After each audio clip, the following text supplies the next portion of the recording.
Malta mistennija tkompli turi saħħa ekonomika u tikber b'4.1% fl-2025, iżjed minn 4 darbit aktar mill-medja tal-pajjiżi taż-żona euro.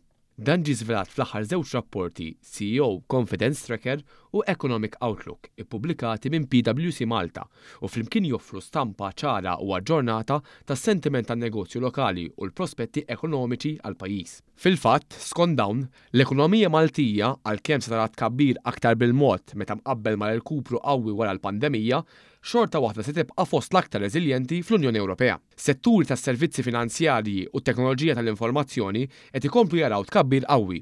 Il-konsum domestiku għadu wieħed mill-muturi ewlenin tal-ekonomija, speċjalment fl-oqsma bħall-ospitalità, l-edukazzjoni u l-komunikazzjoni. Is-sentiment pożittiv laħaq wieħed mill-ogħla livelli mindu PwC Malta bdiet issegwi din il-metrika lura fl-2021.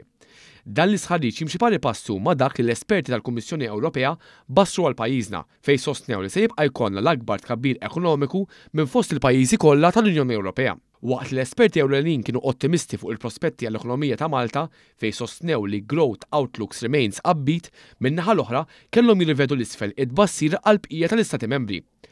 Sa dan it-tant, ir-riżultati tal-ewwel CEO Confidence Tracker għall-2025 li sar ma' aktar minn 50 kap eżekuttiv minn diversi setturi f'pajjiżna juru li żewġ terzi minnhom jistennew impatt minimu jew xejn mit-tariffi ġodda imposti mill-Istati Uniti.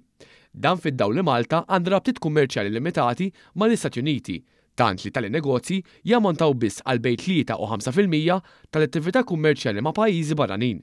Meta jħarsu lejn xhur li ġejjin, ħafna CEOs jibqgħu ottimisti u jibbażaw fuq qafas ekonomiku sodisfaċenti fejn jkun hemm mitkabbil fil-ġid nazzjonali li se jibqa' ogħla minn dak ta' żona euro u anke rata ta' qatt stabbli.